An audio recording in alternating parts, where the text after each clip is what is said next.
Welcome to Week 7, and this is the PFF pregame show. It's George, Eric, Sam, and Ian Hartitz joining us from Columbus, our fantasy guru. We're going to go through every single game. We're going to hit the betting on the sides and the totals and some player props, and then we've got some fantasy, some start sits, some DFS. So you'll want to stick around for us. We're going to go pretty much right up until game time. And if you're following along at home, make sure you head to pff.com to use all of the great tools that we have. It includes the new DFS Optimizer and Lineup Builder and the Player Props tool, which I, the Prop King, will be referencing probably every single game, let's be real. But the big news that just came out is that Aaron Jones, he was not going to play, and then there was a glimmer of hope, and now he's officially not going to play. So I'm the host of the show. I have a fantasy lineup question, and that means I get to ask it. So I'm going to bring in Ian from lovely Columbus, Ohio. And Ian, no Aaron Jones. So let me give you a question to start things off with, which is I have Jamal Williams. I picked him up, and I'm debating between him, Kenyon Drake, and Antonio Gibson. Give me a little bit of context about Jamal Williams, what you expect, and then who you'd take out of those three. It's a hell of a trio. I have Drake as my RB15, Williams RB17, Gibson RB19. So they're all right around that same range. Now, I have Williams just right behind Drake. To me, Drake's kind of that last cutoff for someone that we can really feel confident in getting, 20 touches as long as game script doesn't do anything too funky. But with Williams, I feel better about Williams and Giovanni Bernard this week for sure, because Williams, at least we have, certified evidence of this coaching staff treating him as a 3-down back. Whether or not he should be getting all this work over Aaron Jones like he does when the guy's healthy, we can have that conversation another day. But the Packers and Aaron Rodgers trust Jamal Williams to be on the field every single down if they want it to be that way. Obviously, they have A.J. Dillon there, but, come on. We saw what happened with Swift coming out of the Lions by and how they got him involved. That did not even come close to happening with Dillon last week. So really, anytime they use A.J. Dillon, seems to be a situation where they're just going to run the ball when he's on the field. Williams is getting all the pass down work. We know that. Maybe Dexter Williams even steals some snaps, too. He's going to be active this week. Usually, he's a healthy scratch. So I think it's going to be most of the Jamal Williams show, something, in that 70% snap range. And that's all we can ask for now. The matchup against the Texans, potential shootout here. So again, wouldn't get too crazy firing him up as a true RB1, but ahead of Gio and ahead of Gibson, for your team there, George. Best of luck. Are you advising that I run with Kenyon Drake again? I don't know if I can do that. He has been so rough. They're playing the Seattle Seahawks. I got so worked up I spit on myself there. Kenny Drake playing the Seahawks. Not exactly a great defense for sure. I noticed you mentioned A.J. Dillon. No Josiah DeGuara talk, though. Third-round pick for the Jordan Green Love Bay inactive, Packers. by the way. First-round pick on the bench today again. He is inactive. So is David Bakhtiari. We'll get to that game in a little bit, but we're going to start the rundown now with Panthers-Saints. The Saints, a 7.5-point favorite, total at 50. Panthers are 20th ranked team according to PFF ELO, and the Saints are number 8, which equates to about a 5-point difference according to those power ratings. So I will start with you, Eric. You love Teddy Bridgewater. You make no bones about it. I'm surprised you don't have a little blue Teddy B shirt underneath. Maybe he does. Maybe I do, yeah. Who knows? I don't reveal these things. Yeah, this number makes sense to me.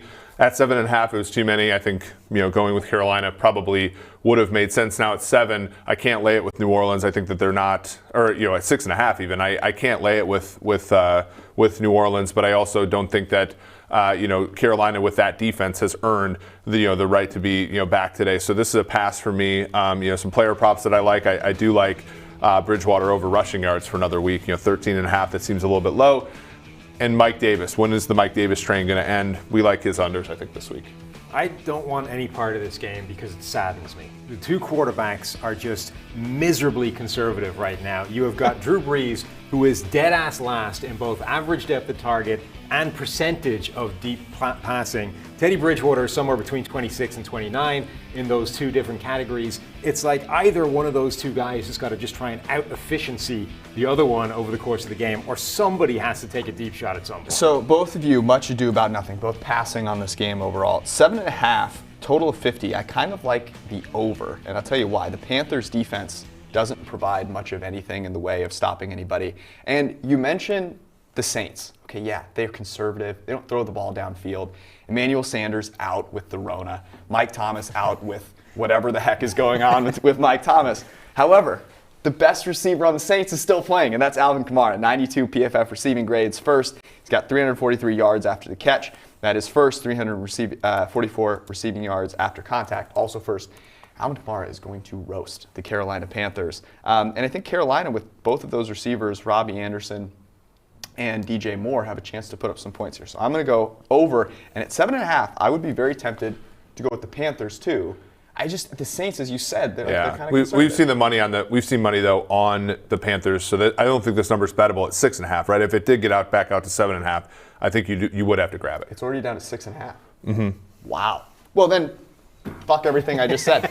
We'll go to Ian now because Ian, the Robbie Anderson show continues to roll along. You have him at number 14, approaching wide receiver 1 status. DJ Moore down to 25th. Let me ask you this: Robbie Anderson over someone like, let's say, a Chase Claypool, who everyone seems to be in love with. Seems like a no-brainer, yeah?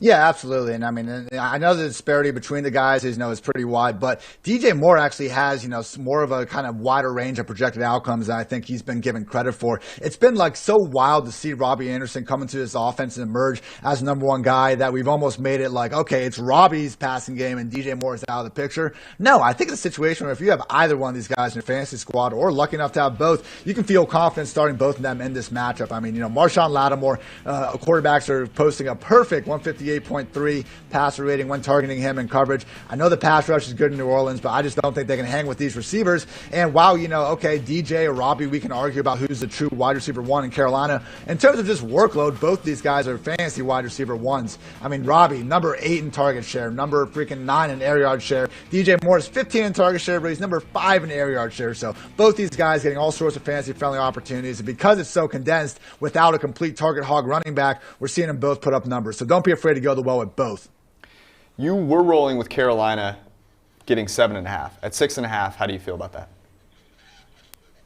Yeah, I liked it better at 7.5. Obviously, was happy to get that one in there. But I still think even down to 6, I'm fine taking the Panthers. I mean, it's still a banged-up Saints offense, a Saints defense we haven't seen play all that well. I think the Panthers defense, I don't want to call them frauds, but they're gonna settle in as more of an average to below average unit. But credit to them for playing well so far, and I think Teddy and company can at a minimum keep pace. So yeah, give me the Panthers here.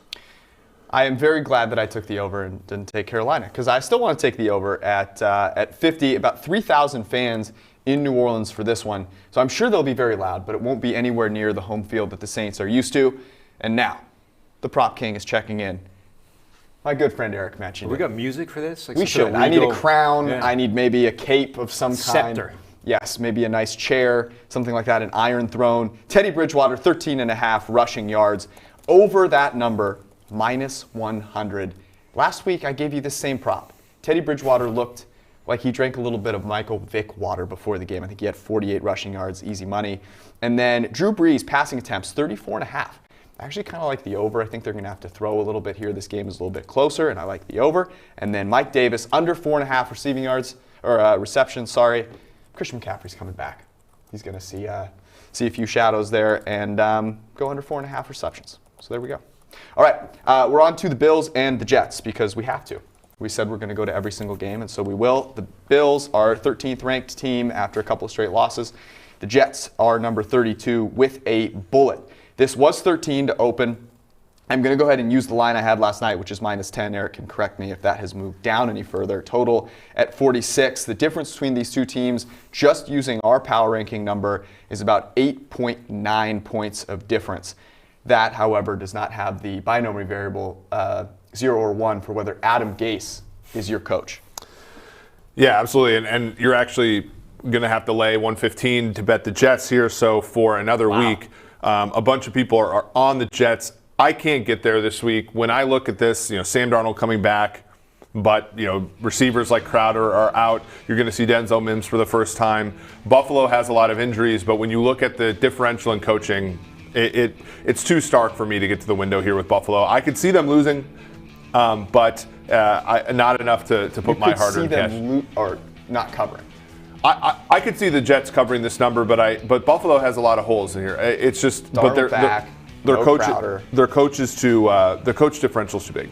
Yeah, there's a big missing receiver for each one of these teams. Crowder out and John Brown out for the Bills. John Brown missing was big for them the last time it happened because it was almost like They just didn't replace his role in the offense. Stephon Diggs can definitely do that. He didn't, though, when he was missing the last time. But I'm fascinated by which Josh Allen shows up, right? It's now looking like a 3-game stretch where Josh Allen was one of the best quarterbacks in the NFL, 92 PFF grade, the 3 best QBs by PFF grade in that stretch, Aaron Rodgers, Russell Wilson, Josh Allen. Since then, though, it's been more like the Josh Allen of old, and that's scary, but I'm still going with the Bills. You're taking the Bills. Yeah. I am passing on this one because if I want to pretend that I'm a sharp, then I would be obligated to talk about the Jets. Now this number has moved. I will point out, Josh Allen has a ridiculously high number of touchdowns when under pressure. He's had the good bit of variance so far, and I think that scares me a little bit. He may be more like the 11th graded quarterback that we've seen over the past 2 weeks instead of the 5th that we saw for the first 4. And here's the thing, it's not like the Bills' defense is that great either. Yeah, the Bills haven't stopped anybody since they were okay against the Jets week 1. And now they're without Tre'Davious White. Their linebackers have been awful. And up front, there was a relatively decent formula for beating them last week, which is to run the football. And Gase loves doing that. So they might muck it up a little bit here and keep it within a touchdown. Who knows? Gore season? I actually have a prop on Frank Gore. Note here on this game, there will be no fans. Unclear whether that's actually state ordinance or just no one's going to go watch the Jets. Let's go to the fantasy side of things because a guy that Sam Monson loved, Denzel Mims. Finally showing up. He's showing up, and Jameson Crowder, interestingly, is not showing up. So a little bit of opportunity for the rookie Denzel Mims and maybe a little Brashad Perriman music here. You had Crowder at 16, Ian. Now without Crowder, where do Mims and Perriman end up for you? Yeah, look, for most season-long purposes, you're not going to want to put Perryman or Mims above any other guys you got on your roster unless you're in, these really deep leagues and just need somebody. But I think it presents a really good opportunity in DFS, particularly on DraftKings with these guys' low prices. Mims is coming in at the stone-cold minimum at $3,000, and Perryman's there at $3,700. We saw Perryman come back last week, play a full allotment of snaps. Look good. He had the 8th most air yards, just, air yards and, the Jets' offense just aren't really worth as much as they are elsewhere. Some of the erratic play we get under center. Maybe going to Darnold, instead of Flacco helps that, but with the shoulder injury, who knows? Again, you're not touching these guys in season long. I get it. But if you want to save some salary, if you want to get up to Kamara, get up to Devontae Adams, at some point you got to save salary, and these guys give you a chance to do it. I'm leaning towards Mims at $3,000 because we've actually gotten reports that, he returned to practice. He was on IR with the hamstring thing, returns to practice last week. He was on scout team. This week he comes back in and he's still practicing. Now he's running with the starters. So I really think we're going to see Berrios, Perryman, and Mims in 3 wide receiver sets. Clearly they like Mims enough, to draft him among the draft's, top 100 players. I think we see them try to get the rookie involved in a big way. And, temper your expectations. It is the Jets, but I think, you want to try to save some money on DK. Mims at $3,000 is your guy. Let's not forget, there was a rookie in New York not too long ago who was injured for the first part of the season, came up and set the world on fire. And that guy is Odell Beckham Jr., no longer in New York. Denzel Mims, probably not Odell Beckham Jr. unless you talk to Sam Monson, who might be on that side.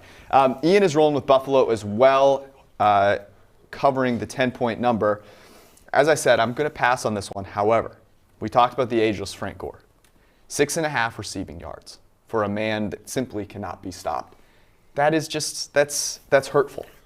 With Sam Darnold back, he'll be looking to dump it down a little bit. Over that is minus 120. That is my prop for this game. All right. The Cleveland Browns got absolutely smoked last week, as predicted on this here show. They now play the Bengals. This is literally exactly what happened in weeks 1 and 2. If you don't remember, the Cleveland Browns went to Baltimore. They got their ass handed to them. They then got to come back on a Thursday night and play the Bengals. They were a 6-point favorite in that game at home. They'll now be in Cincinnati. 12,000 Cincinnati fans. I saw about 10 of them walking towards the stadium on my way over here. This is now a 3-point game. The Bengals getting 3 at home, total of 51. Difference between these two teams in terms of power ranking for us, right at about 3 points. I'm going to go ahead and start this one off. To me, I feel as though the Browns are actually a better team than they were going into week 2. I have more faith in Kevin Stefanski. That offense, despite Baker Mayfield playing far worse than he did last year from a PFF grading standpoint, is actually playing better.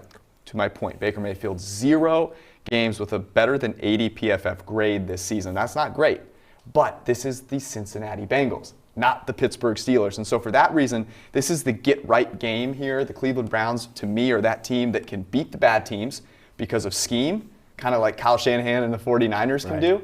But when it comes to playing good teams, they're going to get smoked because they rely on Baker Mayfield. So give me the Browns by more than 3 in this one. Yeah, I mean, I think that has to be the only side you can go with here. Carlos Dunlap's active, but it's not a good look when your veteran players are calling out a coach in his second year that so far has won just 3 games during his first year and a half at the helm. I know Burrow has been impressive, but I wouldn't call him good so far. And can they attack the middle of the field? I mean, the Cleveland has our old friend Andrew Sendejo in the middle of the field, and he's garbage. But they don't have Uzama. They don't have really good tight ends in Cincinnati to exploit that. So it's going to have to be a big Tyler Boyd game for Cincinnati to cover this number, and I just don't see it. I think Cleveland rolls here, differential in coaching, and then differential, I think, in just quality of play, both offensive and defensive lines, et cetera. Give me Cleveland. Yeah, I'm on the Browns as well for exactly the same reasons. That the Bengals are the game you get back on track against. It was exactly the same way in week 2, but as seems to be a trend so far, I'm going to pull up a data point that scares me and goes completely against what I want to do in this game. Baker Mayfield this season has a grade of 59.4 when in rhythm of the offense. So bad. The only quarterback the NFL worse is Sam Darnold. He has been terrible, not just when the situation has been bad, but when it's been good, Baker Mayfield hasn't been good. That's 30 points lower than Burrow in this game. That is just terrifying for whether the Browns are going to be good even against a bad defense. That's also Mike Renner's grade when in rhythm as well, as I've heard rumor of from the Cincinnati Banks bar scene there. Myles Garrett, another guy that I think we should bring up, has been absolutely tearing people apart. And this is an opportunity for him to continue doing that against a, let's just say, not great offensive line. Joe Burrow's been hit just about as much as any rookie in recent memory. So this goes against everything that I always talk about, which is better quarterback, that's Joe Burrow, getting points at home, but the rest of his team is just terrible. So give me Kevin Stefanski. All right, a guy that has burst onto the scene in terms of necessity for all fantasy owners to keep an eye on is Kareem Hunt, because Nick Chubb is no longer there. And so, Ian, I want to come to you. Kareem Hunt now in the top 5 in your running back rankings. Talk to me about why you have him over some of those other guys in the 6 through 10 range.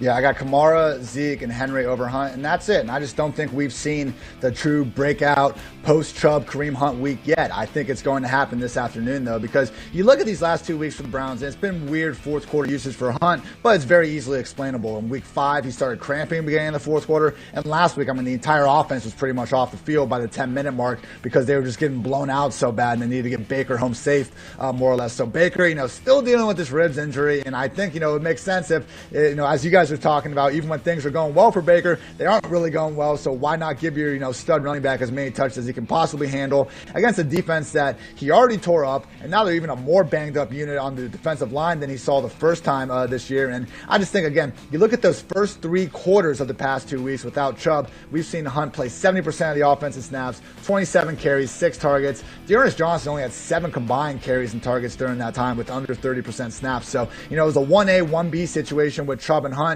Now without Chubb in the picture, it is truly Kareem Hunt's backfield. Dearness Johnson is a distant afterthought, and fire him up as a top 5 back in season long. And then in terms of just playing on DraftKings too, man, if you're trying to do heads-to-heads, 50-50s, and you just want a high floor, give me Alvin Kamara as the top guy, but then give me Kareem Hunt number 2 with that price-adjusted, value working its way in there. Getting fed post-Chubb, what we all strive to achieve. Let me give you a couple to choose from. Justin Herbert or Joe Burrow? Which quarterback would you choose this week? I think it's Herbert, man. And how about this? I think if Burrow had made even 3 of the 10 amazing throws that Herbert has made this year, we'd be crowning the guy already. Herbert has played absolutely spectacular, and the fact that Burrow is still somehow seemingly getting a little more credit is crazy, because Herbert, similar offense, not having all the time in the world, but that dude's making things happen way more so than Burrow. Making plays down the football field, and that is something that Joe Burrow has not yet done. One of the highest graded, if not the highest actually graded on throws, less than 20 yards down the football field. Everything past 20 yards seems to be a disaster for Burrow. We're making it a clean sweep in terms of picking Cleveland against the spread, which means only one thing. Joe Burrow is going to cover once again. The man simply does not lose against the spread. I don't know why we all decided to go against him this week. However, I'm not going completely against him. The prop for this game is another just beautiful opportunity, and that is Joe Burrow over 11.5 rushing yards at -120. We mentioned how bad their offensive line is. Myles Garrett will be chasing him down, and Joe Burrow just athletic enough to get over 11.5 yards. That is -120. All right, we're going to take a quick break, and then we'll be back with the 3 best game stacks for this week. Stay tuned.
If you are looking to win a tournament in DFS today, you need to have a stack that is both high scoring and not overly highly owned. And so that's why we're going to give you 3 that we really like here today. If you want more, by the way, go to pff.com. We have a bunch of great articles on it. And you can build all of your lineups with these stacks in mind with the new DFS optimizer / lineup builder on pff.com. All right, stack number 1. No surprise, this goes to the Lions-Falcons game, which has a massively high total, I think in the 55 range now.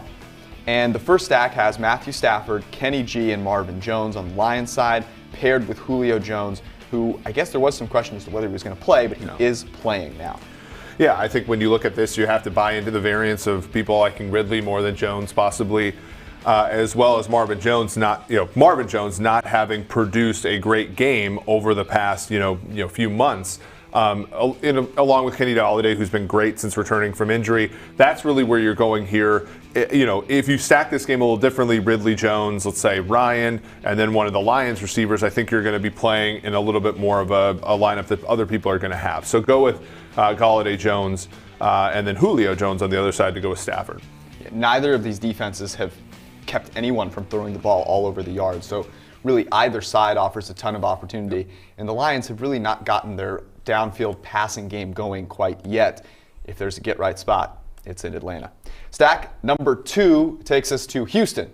The Houston defense, the worst in the NFL according to EPA allowed per play, and they get Aaron Rodgers off of a pick 6, 2-interception game in Tampa Bay. So Rodgers, Adams, MVS, and then Brandon Cooks on the other side with the underdog Texans.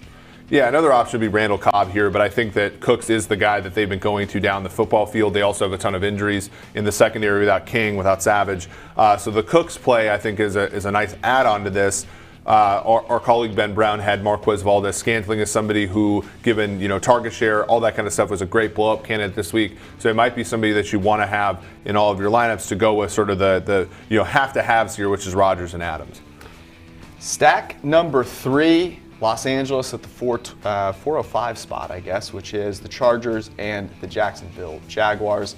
We talked about Justin Herbert just a second ago and the downfield throws that he's making, it seems like every single week. Justin Herbert, Keenan Allen, and Hunter Henry back from the dead after a near-death experience a couple of years ago. paired with DJ Chark on the Jacksonville Jaguars side. Yeah, Henry's price is really the reason you buy into that here. Herbert's been interesting, right? So only 23% of his passes have been positively graded, but 8% of them have been big-time throws. That probably regresses, but maybe not today against a defense as bad as Jacksonville's. But this is why this is the third of the stacks, because there is some, you're basically riding the wave here with Herbert. He could, fall flat on his face, but one more week against a bad defense, and you might still see fireworks here. Chark, I think Chark's prime for a blow-up week here, and as such, I think he complements the other three Chargers in here. Alrighty, there you go. There's some more, by the way. Ben Brown writes up a really nice column on how to leverage stacks with 4 players, often pairing those from both sides of a certain game. So go check those out on PFF.com. Use the DFS Optimizer and Lineup Builder.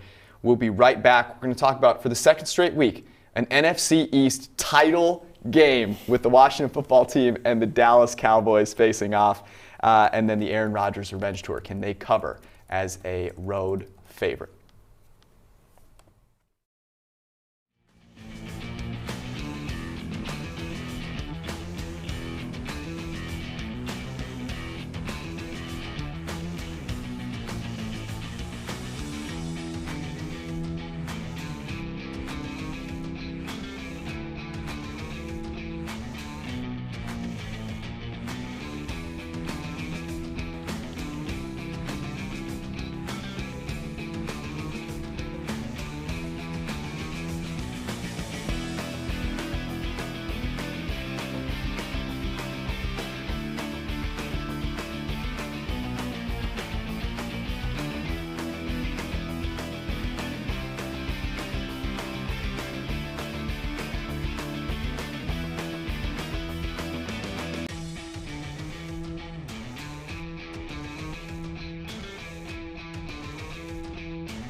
We're 60 minutes till kick, and we'll celebrate that by talking about the Dallas Cowboys and the Washington football team.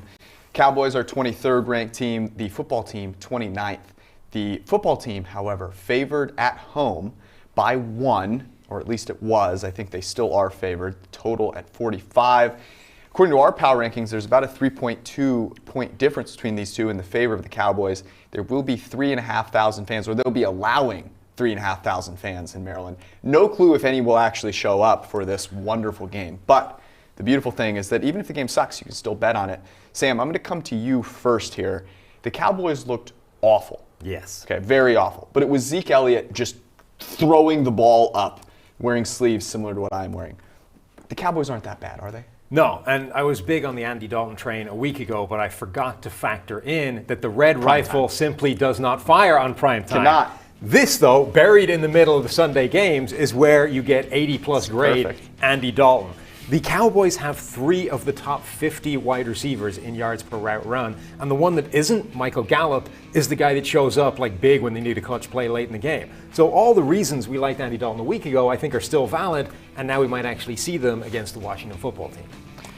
I'm with you 100% on that. Like I tried to convince myself that Andy Dalton in primetime was not something to worry about.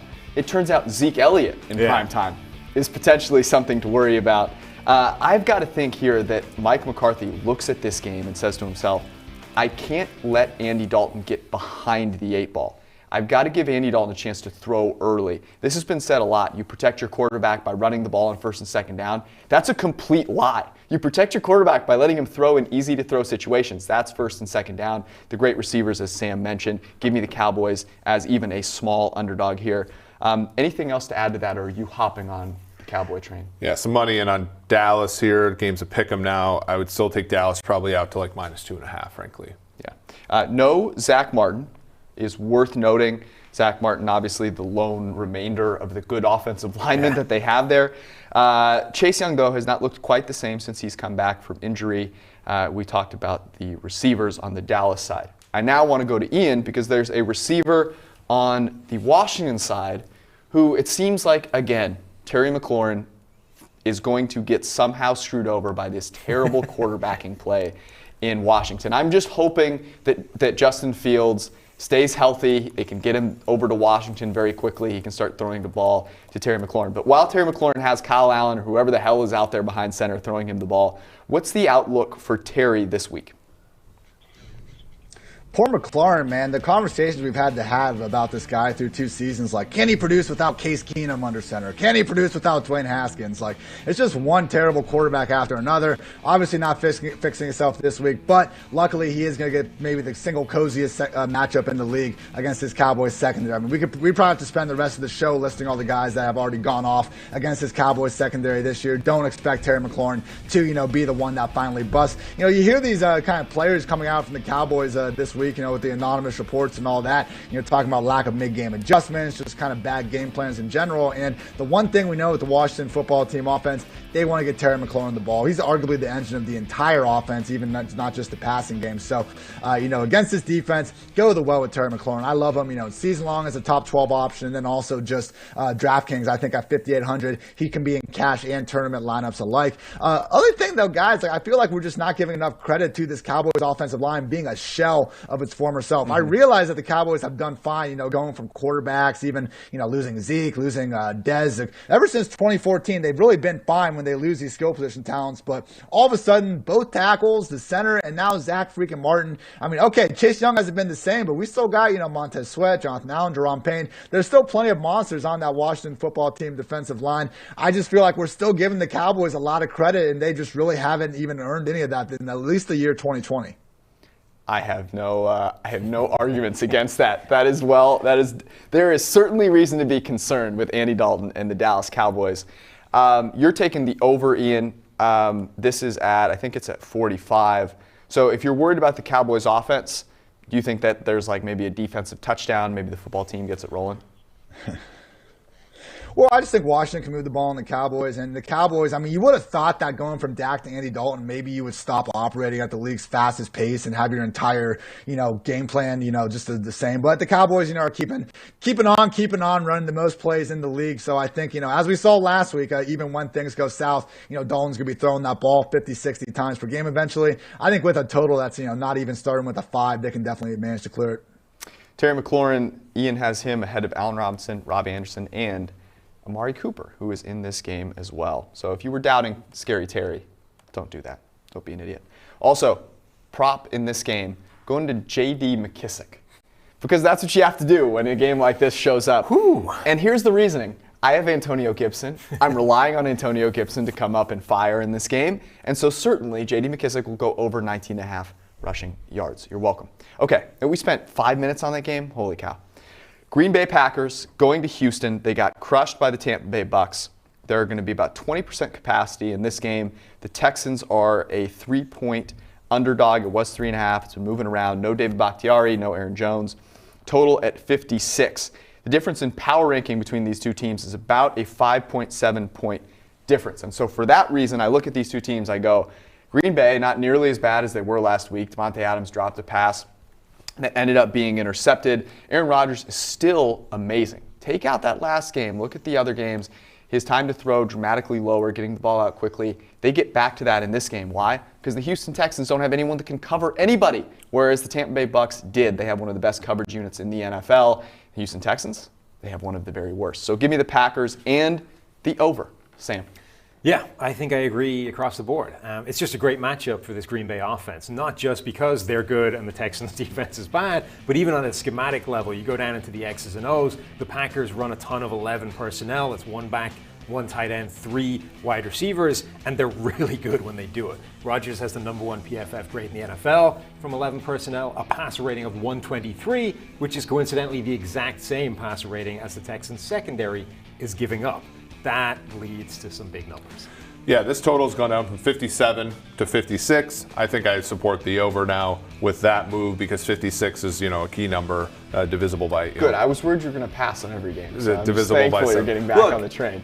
You're paying 110 to win 100 on. You don't want to do that on coin flips. So I'm going to go ahead and like the over here. I think Green Bay with all their injuries, Savage, King, they're up front. They're just like they haven't been getting the pressure that they want to get. And, the Houston's offensive line has not really been poor the last few weeks. And Deshaun Watson, low-key one of the top 5 quarterbacks in the NFL over the past few weeks. We're not seeing it because they're 1-5. But give me the over in this game. No one is going to argue against that. I do want to ask you this real quick, Sam. So Dave Bakhtiari's out. Mm-hmm. Would you move J.J. Watt over to that side a little bit more, try and take advantage of that? Yes, and I don't understand why teams don't do that. If you have an obvious mismatch on the defensive line, put your best player against the weakest link on the offensive line, because that's how you best make a mess of your opposing, the blocking structures. Too often teams try and go strength on strength, and are like, let's take on your best player with ours. No, to hell with that. Give him the easiest matchup and let him run riot. Yeah, that would seem to be the way that you would potentially slow down Aaron Rodgers once again. All right, a guy that is obviously back from injury that people are excited about, Davante Adams. However, there's another receiver there in Green Bay that deserves a little bit of love, and that is Marquez Valdes-Scantling. So, Ian, MVS, you're firing him up today?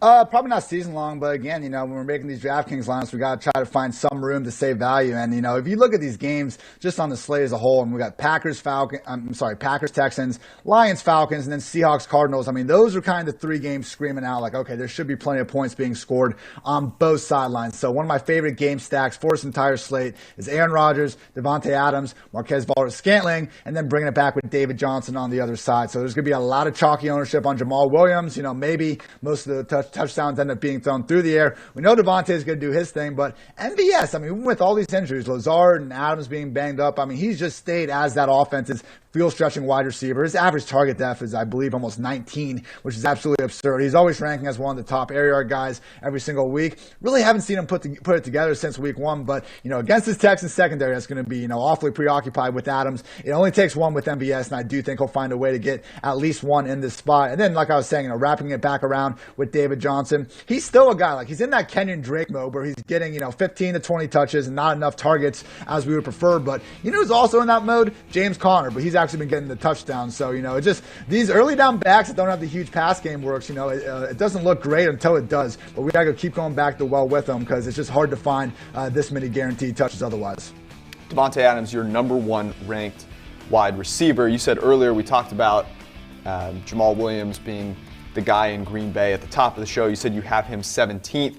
You go to PFF.com and check out all of the rankings, see where that stacks up, obviously in a pivotal position if you're trying to decide who your RB2 should be. I know I am. I've got Kenyon Drake. We talked about David Johnson, who's your number 16 running back, Todd Gurley, number 15, David Montgomery, number 14, and then my guy, Antonio Gibson, there at 20. So you can go figure out all your lineups at PFF.com. I've got a couple of lovely props here. Aaron Rodgers, 10.5 rushing yards. Take the over. No David Bakhtiari. J.J. Watt's going to get after him, chase him out of the pocket. A-Rod's a little old, but he can definitely run still. And then Devontae Adams, over 7.5 receptions. Jamel Dean, Carlton Davis, both top 20 coverage guys. Jamel Dean, our highest graded coverage player this season. None of those players playing for Houston. In fact, they don't have anybody anywhere near that. So Devontae Adams, over 7.5 receptions. Go get it. All right, Lions, Falcons.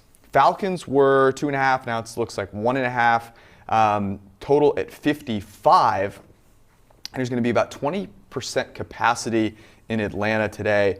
These two teams very closely power ranked. The Lions 23rd, the Falcons 24th, which is about a point, half a point of difference between the two. So obviously very close here.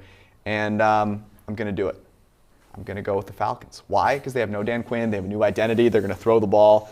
But if that's too much for you, look, Eric, I get it. I understand.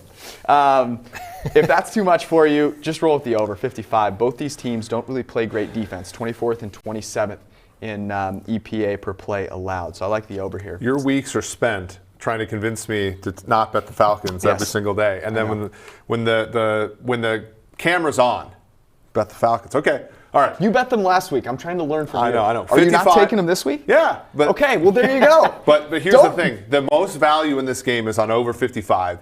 You can get over, the thing that can tank this is Detroit handing the ball to DeAndre Swift all the time, and the Falcons trying to extract more out of Todd Gurley here.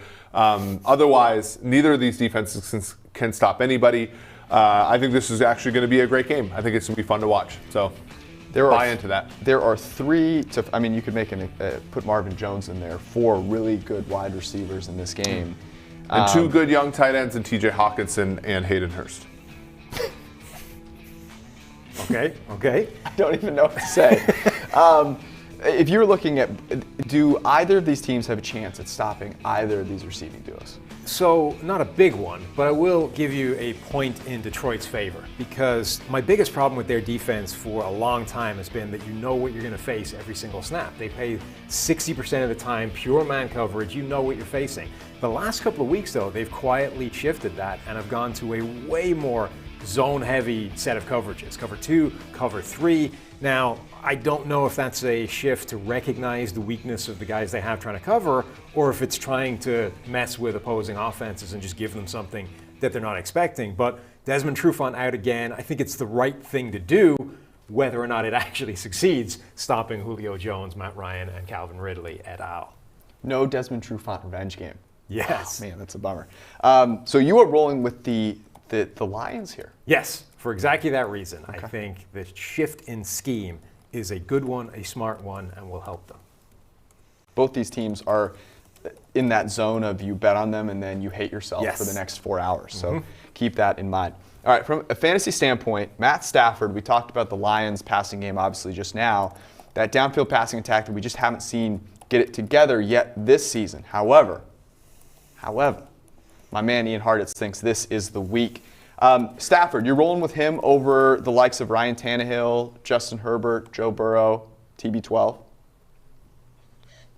Pretty much, yeah. I got Stafford on 9, and I got pretty much those other guys stacked up right behind him. So, if you got too close, feel free to flip a coin. But I do think this is a spot we see, Stafford and this Lions passing game not only get back, throwing those, downfield as often as they were in 2019, but now they actually have the matchup to really push them to continue to do so. So, last week, was kind of a chalky situation where we expected the Lions to have their way with the Jaguars through the air, and things were fine, but we just ultimately saw them kind of run away with that game and be able to lean on, AP and especially Swift down the stretch. But you look at Stafford, and he had those first 2 weeks that were pretty rough, and then even week 3 with Galladay only being there on a part-time basis wasn't the same sort of gunslinger we saw. But back-to-back games with his average target depth, reaching double-digit yards once Galladay's back. I mean, how many times do we have to see these quarterbacks struggle without their number 1 wide receivers before realizing that, okay, once they get the wide receiver 1 back, things are going to be okay. Saw with Matt Ryan and Julio, Gardner Minshew and DJ Chark earlier this season. I mean, there's numerous examples around the league. So this Lions offense is finally fully healthy. It seems like they're actually transitioning from AP to Swift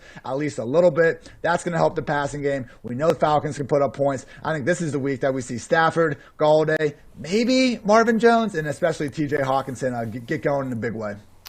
Kenny Galladay, your 8th ranked wide receiver. It's interesting. You were actually one of the lowest on it. Everyone loves Kenny G today, but regardless, he's locked in to your lineups. You mentioned the running backs there. Are you trusting DeAndre Swift yet as an RB2?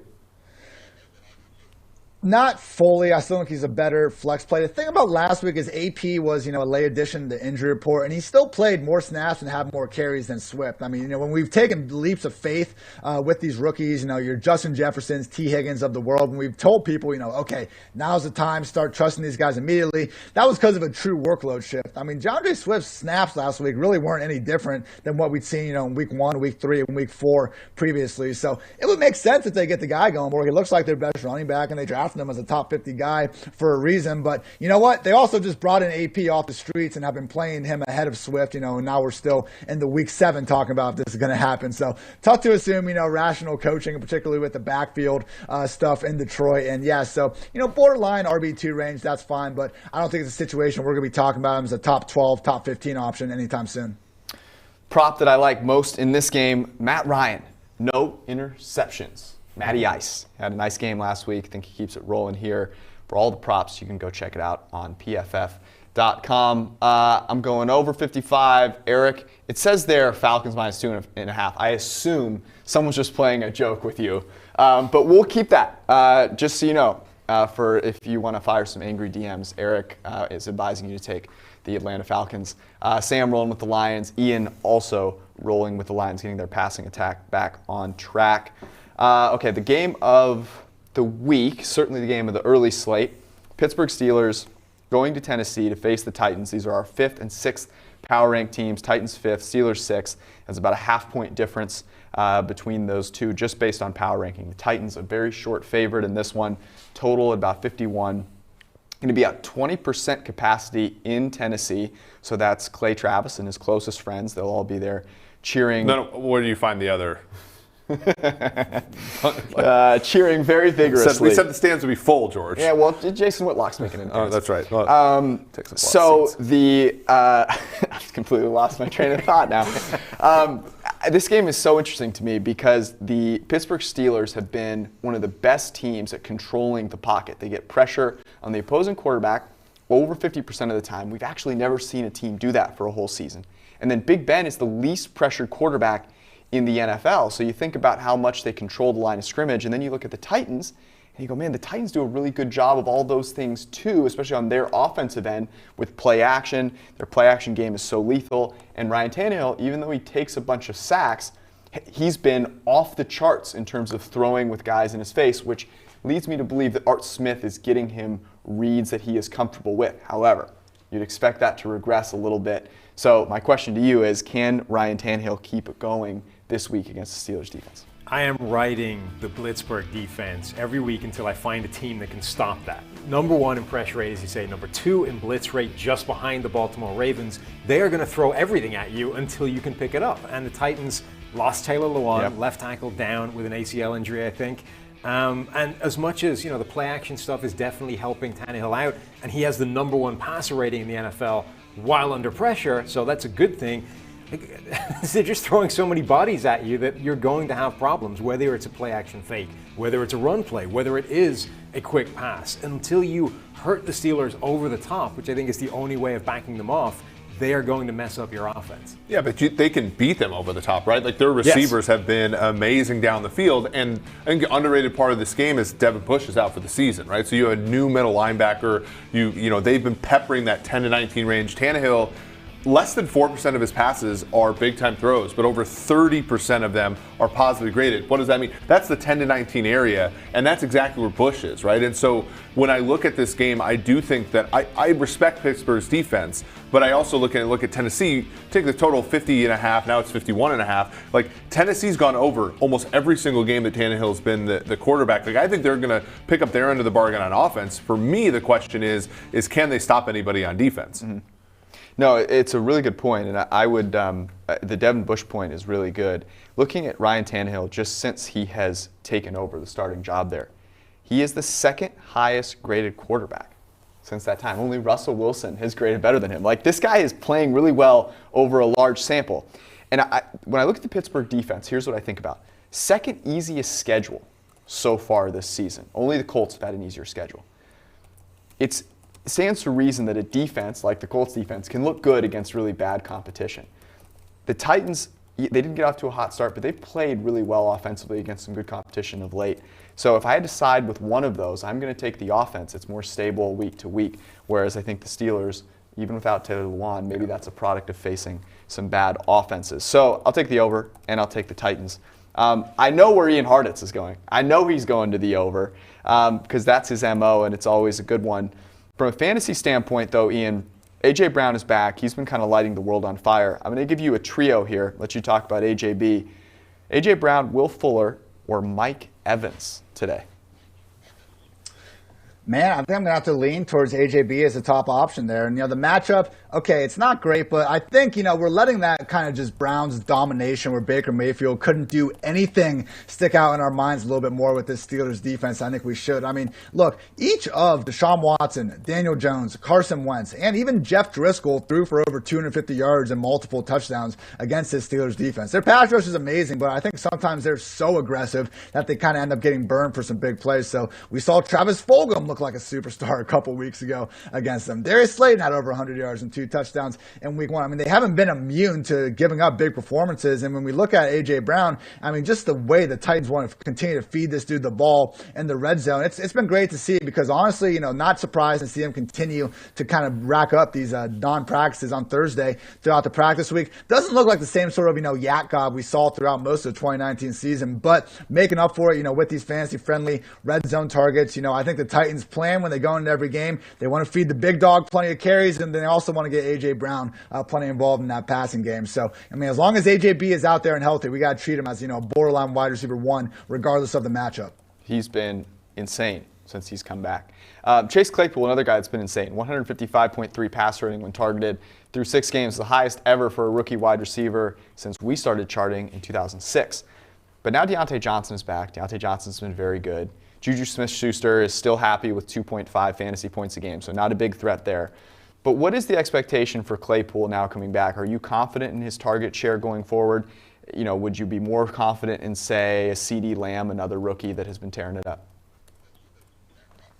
I think so. And, it is a little bit uncertain this week with all 4 guys, being there. I don't think James Washington's exactly going to be kicked to the curb. But, if you just look at the manner that Claypool has been able to rack up some of these touchdowns and points, it's not like he's just, Roethlisberger's 3rd or 4th read on these plays and he just happens to be the guy benefiting from it. I mean, the dude, literally 2 rushing touchdowns inside the 5-yard line. He's been getting screens inside the 10-yard line. They love this dude, both his yak ability and his downfield ability. Right now, Big Ben has the lowest average target depth of his career. They've been looking for someone to help get them big plays down the field. And that guy's not Deontay Johnson. When he's been on the field, they're really using him as more of a chain mover, get him, these underneath targets and try to let him run with the ball after the catch. So I don't think Deontay is even really playing the role that they want Claypool to do. Washington's going to continue to stay involved. And again, we're not going to see consistent, as consistent high end upside as we might have seen in a past version of the Steelers offense. But at the end of the day, Claypool is literally averaging almost double the yards per target for any other player on the Steelers. He's been their best wide receiver all year. It'd be silly for them not to keep him involved to a high level. Yeah, I think people are going to have trouble benching him this week, and I will be one of those people. Derrick Henry, over 9.5 receiving yards. Everyone wants to talk about him running, stiff-arming people to death. I'm going to talk about him catching one screen, going 10 yards down the football field, and then taking someone's soul as they try to tackle him. That is the prop for this game. We're going to keep it rolling with a little start-sit with Ian right after this.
To help you with your start-sit decisions, I have brought in the master, Ian Hartitz. Let's get right to it. Quarterback that you're starting and one that you're sitting. Yeah, give me Cam Newton. Going back to the well, we saw last week what can happen in this Patriots passing game right now, and that is not all that much. But Cam Newton, I mean, we wonder if the Patriots are really going to lean into this rushing, ability he's always had, and the answer is overwhelming yes. Right now, he's on pace to rack up more rush attempts this season than any other quarterback ever, other than 2019 Lamar Jackson. So I don't know if it was that Ravens-Patriots game from 2019 or what caused Belichick to fully embrace this side of their offense. But Cam, with this sort of rushing usage, is a matchup-proof QB1, even when the bad passing days will happen from time to time. I'm sitting Gardner Minshew. I mean, even before we got kind of this news about him potentially being in a position to be a mid-game benching, that was the last straw. And then even before that, just kind of seeing this passing game struggle to really get on the same page in recent weeks. And most concerning for Minshew has been the reality that the rushing floor really hasn't been there this year. All of his rushing yards last year came on scrambles. We knew it was a little bit more volatile than some of these other guys like Kyler, Josh Allen that are getting the designed attempts. With Minshew no longer kind of having that top 5 rushing floor, even though he can still move, obviously. But the mid-game benching part, please find someone else other than Gardner this week. Yeah, that's going to be a little rough for him. However, back against the wall, that's when the Minshew delivers. Running backs and wide receivers, you are sitting DeAndre Swift and Juju Smith-Schuster. I can't say I'm surprised, but tell people why. Yeah, I've been shuffling this around a little bit. I mean, I actually had Swift ahead of the guy I want to start this week, Joshua Kelly, to start things off. But, as this week's gone on, Justin Jackson, I mean, until this morning, we didn't even know if he was going to play. And the Chargers felt the need to elevate Troymaine Pope anyway. So I think there's a chance that, Justin Jackson, Josh Kelly, it was already a 1-week sample size where Jackson had the slight lead. But I think he could easily swing back in Kelly's way. He's the goal line back anyway. And as we saw last week with Swift and AP against this Jaguars defense, you want anyone involved that's going to be getting 10-plus touches. And I think that firmly will be Kelly. And then with Swift, mentioned this in the previous segment, but it's not someone that you have to sit, but just realize, treat him as more of that, borderline RB2, more of an upside RB3 flex option for now. AP is still involved, and it's not just AP and Swift. If it was, we could live with that. But unfortunately, we still got Kerryon Johnson there, siphoning away, 20, 30% snaps and a handful of touches himself. So, every backfield's a committee in this league, with the exception of a handful. But when it gets to 3 or more backs, that's when things get tricky. And unfortunately, that still is the Lions' case. Despite this good matchup, I am concerned about Swift's overall workload. At wide receiver, I want to start Mike Williams. Keep going back to well with the Chargers. Everyone, truly attack this Jaguars defense as much as possible. Finally seeing healthy Keenan Allen, healthy Mike Williams. That's why I'm so high on Justin Herbert this week and his chances at going the hell off. And then Juju Smith-Schuster, the guy's just not healthy right now, and that's what it comes down to. We've seen him pop up on the injury report with that knee injury every single Wednesday of the season. He's gutting it out, doing his things, saying the right things in the media and all that. Fun guy, but just right now not a fun fantasy guy you want to be starting on the squad. I mean, he could feasibly finish 3rd or 4th on this team in targets. And then quickly round things off with tight end. I think you got to start Jared Cook. No Michael Thomas, no Emmanuel Sanders. Usually we're wondering if Cook could even be a top 3 option in his own offense. Now he pretty much has to be. Even despite this uncertainty over the last 2 seasons, he's been a consistent, top 12 option at the position. Don't expect that to go anywhere now that some targets are actually guaranteed. And finally, we're going to be sitting Tyler Higbee. Gerald Everett has been far more involved than I think people anticipated. And going up against this Bears defense that's given Jared Goff all sorts of problems over the past 2 seasons. I'm just worried about, passing game that's already struggled to get even, 30-plus attempts per game. I could see it, flirting with closer to 20 this week. So, maybe Higbee finds his way to the end zone, but I just don't think there's enough volume there to feel too good about starting him up this week. The next couple of games we're going to talk about involve one of my favorite picks of the entire weekend. Let's just say I'm fading the Arizona Cardinals. I'm going to tell you why. Hang on. We'll be right back.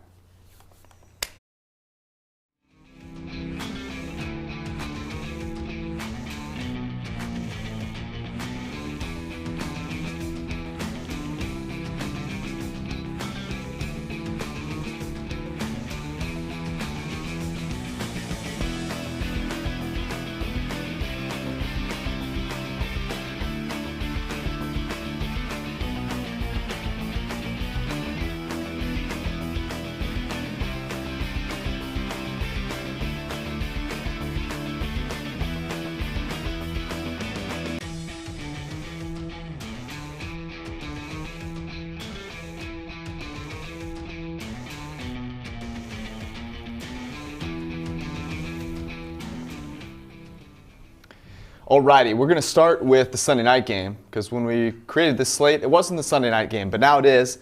Our boss, Chris Collinsworth, is off to the desert, and the Cardinals, the 14th ranked team according to PFF ELO, are welcoming in the Seattle Seahawks, the 4th ranked team according to PFF ELO. This is, I think, a 3.5 point game. Is it still that case? Yeah. Yes, so the Seattle Seahawks, 3.5 point favorite, total 54.5. And interestingly, the power rankings equate to just exactly about a 3.5 point difference. There'll be a little over 1,000 fans in Arizona for this game. I want to start with you, Sam. It's a clean sweep. Everyone likes the Seahawks here. What's the biggest advantage that they have over the Cardinals?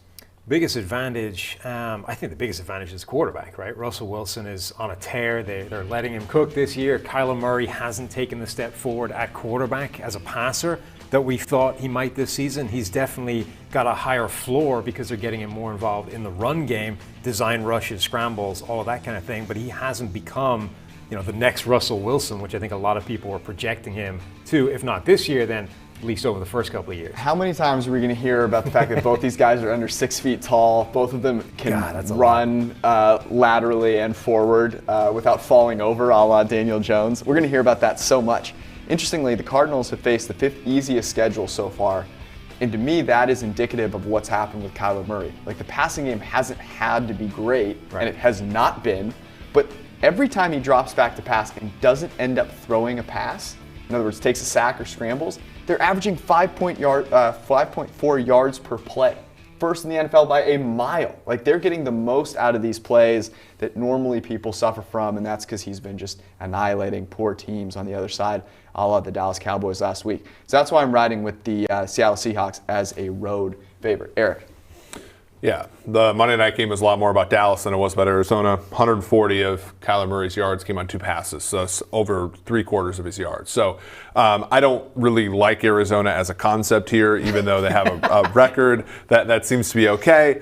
They're not good at the cornerback position. They're banged up at the cornerback position. They are not good rushing the passer, even though they just traded for Marcus Golden. They don't have Chandler Jones. I think Seattle carves them up today, and the only thing that keeps this game close is their defense not being able to make 1 or 2 plays, which I think they can make now that Jamal Adams seems to be back. Jamal Adams not playing today, is he? I thought he was coming back. I know he's on his way back. He's on his way back. Well, even then. Do you think his spirit will help the defense?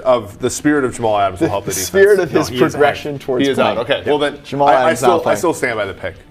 Yeah, DK Metcalf has been just torching people, 407 yards versus single coverage, the most of any wide receiver in the NFL. Now, last year, Patrick Peterson kind of locked him up. This is a new DK Metcalf.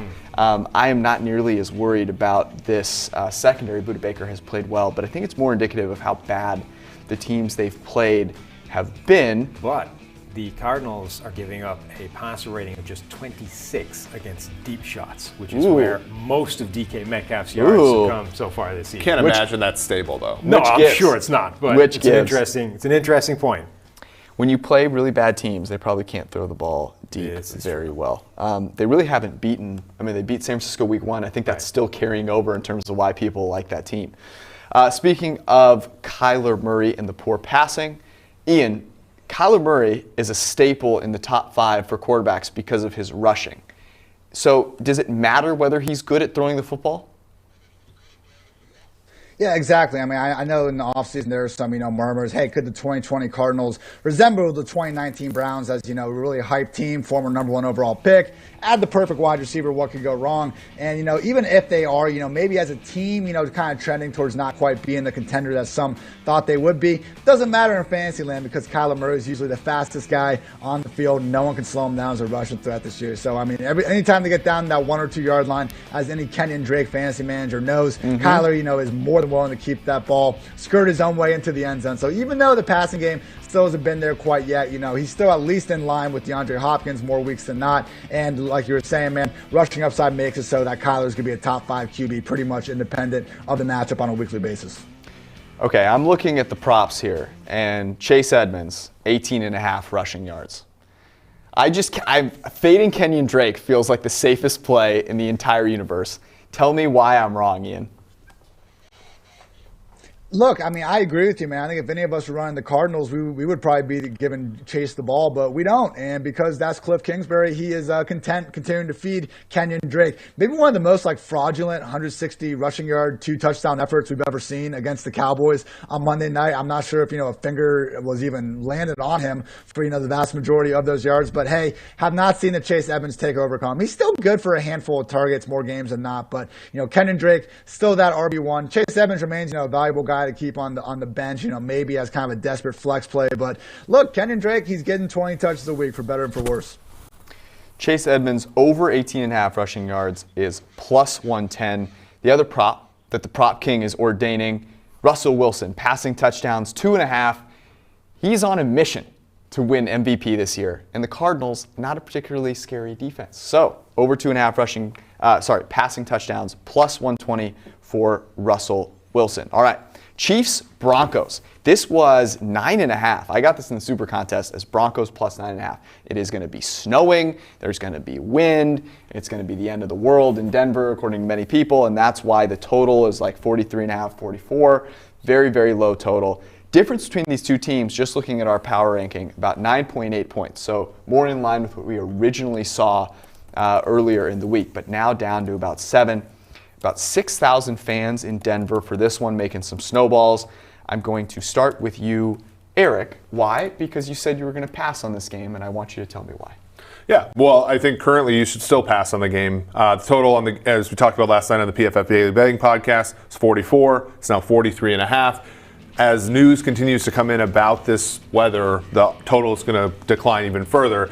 I still see this going down. So for right now, pass on it and wait until you can get a 43 flat or a 42.5. That's really the play. Fade everybody's opinion about the weather in Denver. It's kind of like the spirit of Jamal Adams, the spirit of the impending doom of the snow will help the number tumble. I like that quite a bit. I've already bet Broncos, Chiefs over, and I'm going to bet more when it dips.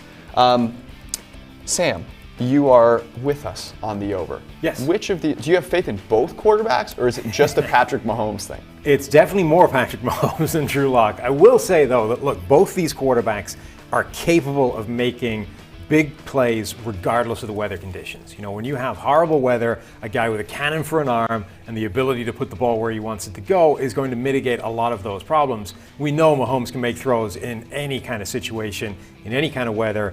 And last week we saw that Drew Lock is at least capable of those. He had 5 big-time throws, I think, last week, which almost doubled his career total heading into that game. But we at least saw that, look, that guy is capable of going out there and putting the ball in the hands of his receivers in crazy distances downfield. I'm just hoping that guy shows up this week and we get something fun to watch. I mean, look, as far as Drew Lock is concerned, the best he's looked may have been last week. Right. Now, the results certainly did not show it. Patrick Mahomes has a better passer rating under pressure than Drew Lock does when clean.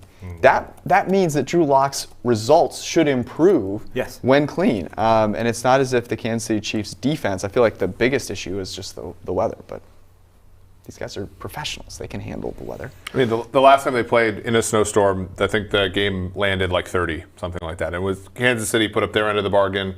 Actually, it was 23-3. So there is, I think people are overreacting to that one game.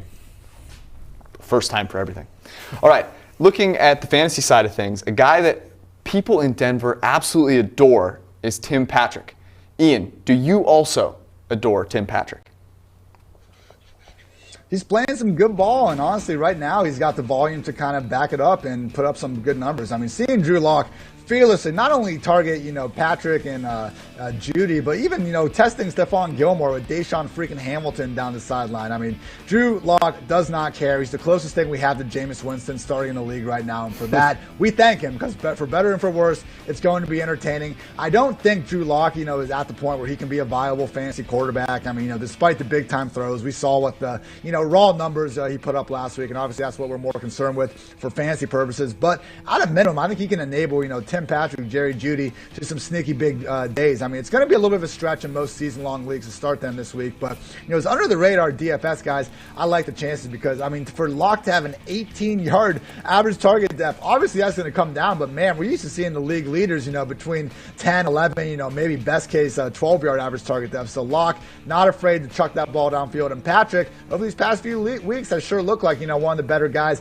out going up and getting the ball. So, when we have a condensed target share like this, I know Noah Fant's going to come back and he's going to see his work. But, Jeudy and Patrick, locked in as the top two wide receivers. You can do a lot worse than, taking a chance on someone. And as, the Chiefs, okay, they did a good job against the Bills in that, kind of rainy Monday night game. But only have to go back 2 weeks when we saw that, Las Vegas Raiders passing attack really have a lot of success downfield. So, it doesn't take too many completions to really meet your value when the targets are going so far downfield. I think both Patrick and Jeudy have an underrated chance. I put them together some big games this week. And if not this week, we got that Falcons and I believe Vikings matchups on the horizon that you're definitely going to want to have these guys already on your bench for. And you're taking Kansas City minus 7.5. Yeah, I just think that, with Locke being still a little bit erratic, as much as I have enjoyed watching him play, and as much as the Denver defense has kind of surpassed expectations considering all the injuries they've dealt with throughout the entire year, I just think now they're running into a buzzsaw with a team that's more talented on both sides of the ball. There's so many beautiful quarterback over rushing props today, and I'm going to continue to hammer them. Drew Lock, 9.5 rushing yards. Minus 120, the over. It will be snowy. He won't be able to see a receiver 1 or 2 times. He'll take off and he'll run. And that'll get you over 9.5. Easy peasy. Patrick Mahomes also, 32.5 passing attempts is his total there. Minus 105 for the over. And snow be damned. He's going to throw the rock. Even with Le'Veon Bell there, shockingly. All right, we move on to Gardner Minshew and the Jags, the 31st ranked team in PFF ELO, facing the number 27 ranked Chargers. The Chargers, a 7.5 point favorite, total of 49. There will be no fans in Los Angeles for this one. Eric, you and I are both rolling with Gardner Minshew here, that we don't feel particularly great about the Jags. This is more of a Justin Herbert has been good, but a 7.5 point favorite, really? Yeah, Minshew and Herbert have been equally good at limiting negatively graded plays. Minshew has had more turnover-worthy plays among those than Herbert has. Herbert has just a few more positively graded plays than Minshew, but a third of them are big time throws. Yeah. My thing with Herbert is I think we're overreacting to this idea that he's been encouraging a lot better than we thought for his rookie year, and we project that into him being good. I think that that's a little bit of an overreaction here, and why the market has a rookie quarterback favored by more than a touchdown. You have to take the value here with the Jacksonville Jaguars. Yeah, I mean, I think he has been good, but the things that he's been good at have been sort of scarily unsustainable. Yeah. Only Daniel Jones has been pressured at a higher rate than Justin Herbert this season, 43.7% of his dropbacks, which is insane. Like that's way more than Joe Burrow, for example, who we're all writing off as having no shot behind that Bengals offensive line. Like, despite that, Herbert has been making these huge plays over the top to hurt defenses, but at some point it feels like the wheels are going to fall off that wagon, and I don't want to be betting on the game where it happens. So you're passing on this Yes. one. You don't have the stones to take Gardner Nope. Minshew. It's okay, I understand. The encouraging thing about Justin Herbert is that for all the things that have been unstable, he has been top 10 at limiting uncatchable throws since he started games that he's known he's going to start. In other words, not the Kansas City game. And that's really encouraging. Like, he doesn't have those uncatchable throws that we saw at Oregon. They don't seem to be popping up as much. That being said, 7.5, just too many. Minshew, when he's down and out, that's when he comes back. He rises again. You can't keep a good man down. All right, let's go to the fantasy angle of this, which is the Justin Herbert blow-up potential Ian Hartitz is all in on. This is your guy this week, man.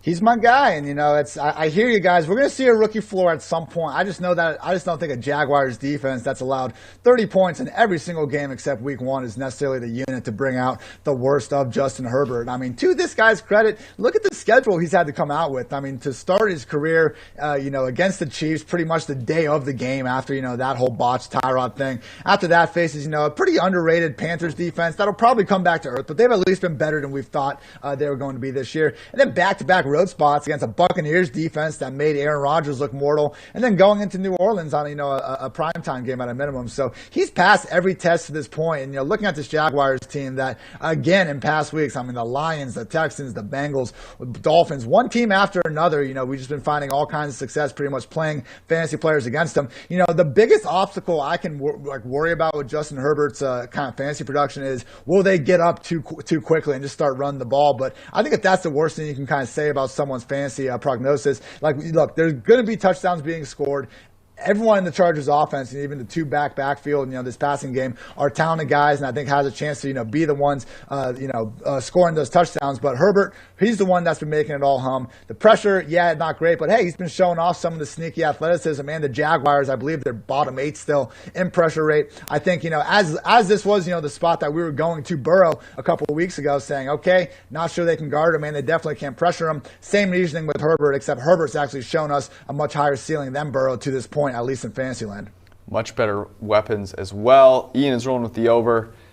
Sam has no appetite for this game. And the Jags, a value for me and my buddy over here. All right, we're going to talk about the other DFS upside plays, the helicopter plays from Ian Hartitz, in addition to Justin Herbert, who makes that list. Right after this, we're about 15 from kick. Stay with us.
If you want to win a lot of money, you got to have a guy that no one else really sees blowing up today, and that means someone less than 5% owned, not top 5 priced at their position, and that's where Ian Hartitz and his helicopter plays bring the heat. We talked about Justin Herbert. He's on this list.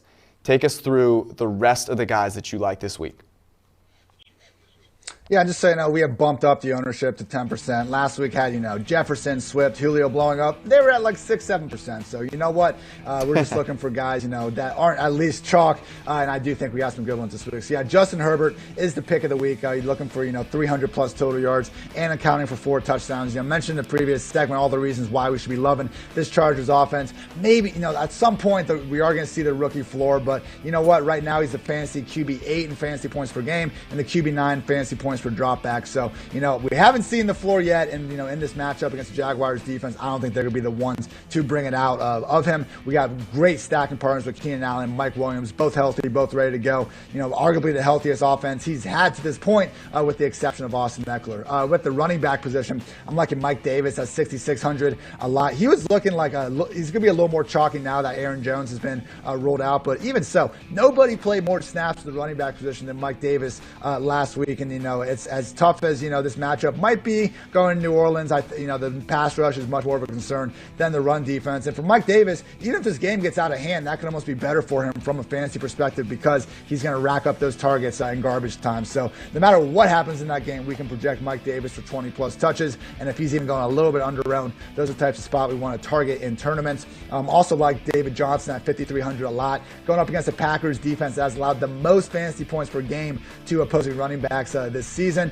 David hasn't maybe been the same stud we remember from 2015, 2016, but I do think he's looked better than he did in his final few years with the Cardinals. Even with Duke Johnson back, he's continuing to get an every down role, and I think touchdown regression in a positive light is on the way for DJ at some point. And then finally, I like both Panthers wide receivers, DJ Moore and Robbie Anderson. We got Robbie priced at $6K on DraftKings, DJ at $5,600, whichever one you go with, or go with both and throw Teddy in there. I just think this Saints secondary still hasn't been playing good all year. Marshawn Lattimore was able to almost goose egg Mike Evans in week 1. Since then, been having a lot of trouble, and I just think that DJ, Robbie, they both have the target share and the air yard target share of a true wide receiver 1, yet they're still being priced, as closer in that wide receiver 2 range. So, I know it's an early sample to start this year, but with Brady and Bridgewater and the things this passing game has been doing in Carolina, continuing to go back to the well with their top 2 pass game options. No CMC, so that means the passing game can flex for another week at least. Jimmy G, he's going back to New England. We'll see who thinks he's going to be good enough to beat Bill Belichick and who thinks it's going to be bad news bears for Jimmy G. We'll be right back, 10 minutes to kick.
Coming to you first.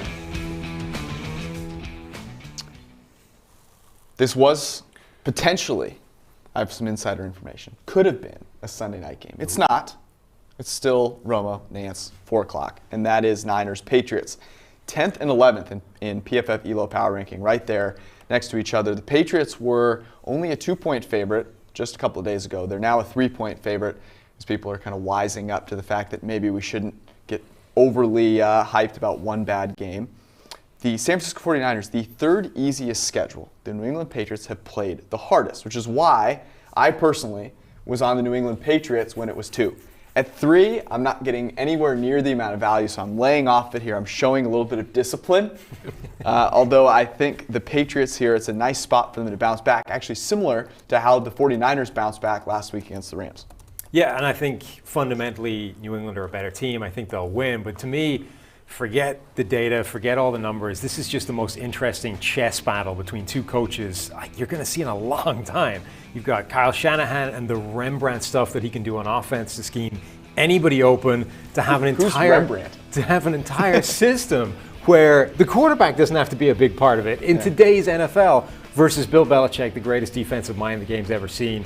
Just popcorn, fire it up, watch this. All kinds of fun. If you have to pick one side, Belichick or Shanahan? I think I would lean Belichick just from longevity and doing it against everything. Interesting, because I'm with you there, and the reason is that Shanahan has to work with Jimmy G. And Jimmy G has one of the lowest grades, 3rd worst grade from a clean pocket, but a 104 passer rating. So far, Shanahan's been able to elevate his play, but at some point, the quarterback has to make throws more than 2 yards past line of scrimmage. Speaking of fire, I'm going to fire here on San Francisco at +3, -115 here. It's not even a -120, -125. You're getting value here at San Francisco. Salah is one of the best defensive coordinators in the entire league. I don't think he's going to be curbed at all by having to defend Cam Newton's passing offense, which is barely averaging more than 0 expected points per pass. No receivers to throw to, sketchy offensive line. I don't think New England moves it much today. And yes, Belichick is an amazing tactician on defense, but this is finally the game where the fact that their front 7 completely opting out of the season catches up to them, because the Niners do things to linebackers that is almost illegal. And I think despite Jimmy G's clear deficiencies, 3 is way too many to be taking in this particular case with the Niners team that has 2 great tacticians on both sides of the football and a defense that I think with Verrett back, with Mosley back, underrated. I like it. I love it, actually. We were going to bet on this game, but we couldn't come to a mutual agreement at 2. At 3, there's no way I'm touching it. There's a ton of value in the Niners here. This is egregious. I don't even know what else to say. Let's go to Ian real quick. Ian, Cam Newton, as Eric opined on, has not been great throwing the football, but the rushing floor there is still immense. I would expect them to kind of lean into the rushing here. You have him at number 7. Would you play him over Deshaun Watson or Aaron Rodgers? Not quite. I have those guys just ahead of him. I mean, at some point, we do have to pay mind to the fact that not only is Cam, at times, seeing some erratic accuracy, but also, same problems Brady has in 2019. Like, there's just not too much separation going on. I mean, this season, Cam is actually tied for 5th with Aaron Rodgers in completion percentage to open or wide open receivers, 10+ yards downfield. Just a situation where I don't think he's had all that many opportunities to get to an open guy. But regardless of what happens in the passing game, as you guys mentioned with the banged up front 7, just think there's too much rushing upside here to look away. Other than the top 6 fantasy quarterbacks, give me Cam, because this rushing usage right now, he's on pace for the 2nd most rush attempts by a QB ever in a season, the 7th most yards, and 19 rushing touchdowns, which would shatter his existing NFL record. Real quick, at 3, would you still take the Pats? At 3?